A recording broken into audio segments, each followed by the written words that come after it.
एक अजीब सा गांव था जहां धूप ढलते ही लोग अपने दरवाजे और खिड़कियां बंद कर लेते थे, क्योंकि वहां का नियम बड़ा ही अजीब और डरावना था।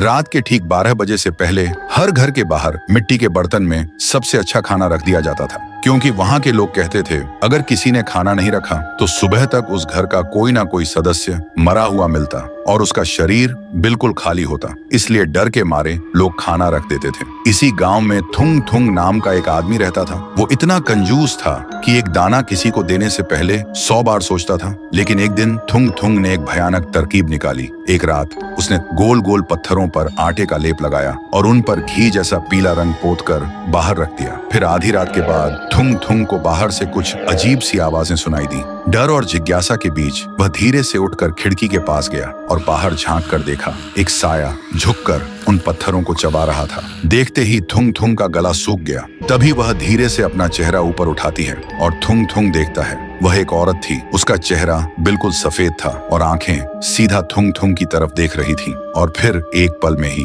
वह बिल्कुल थुंग थुंग के सामने आ खड़ी हुई। थुंग थुंग इतना डर गया कि वहीं बेहोश होकर जमीन पर गिर पड़ा। फिर सुबह जब थुंग थुंग को होश आया तो उसने देखा बाहर थाली की जगह सोने के सिक्के पड़े थे। सोना देखते ही थुंग थुंग का डर गायब हो गया और उसकी जगह लालच ने ले ली। वह खुशी से पागल हो गया। फिर अगले 3 दिन तक वह रोज थाली में कंकड़, मिट्टी और पत्थर सजा कर रखता और हर सुबह उसे बदले में सोना मिलता। लेकिन चौथे दिन सुबह जैसे ही वह उठा उसे महसूस हुआ उसके गले में कुछ अटका हुआ है। उसने जोर से खांसने की कोशिश की और तभी उसके मुंह से खून से सना हुआ सोने का एक सिक्का बाहर गिरा। यह देखते ही थुंग थुंग घबरा गया और तभी उसका पेट अचानक फूलने लगा, जैसे अंदर कुछ जिंदा हिल रहा हो। और अगले ही पल उसके गले को चीरते हुए उसके मुंह से पत्थर और सोने के सिक्के लगातार गिरने लगे। थुंग थुंग चीखता रहा पर रुक नहीं पाया। तभी उसके सामने वही औरत आ खड़ी हुई और धीरे से बोली, तूने मुझे पत्थर खिलाया थुंग थुंग, लेकिन मेरी भूख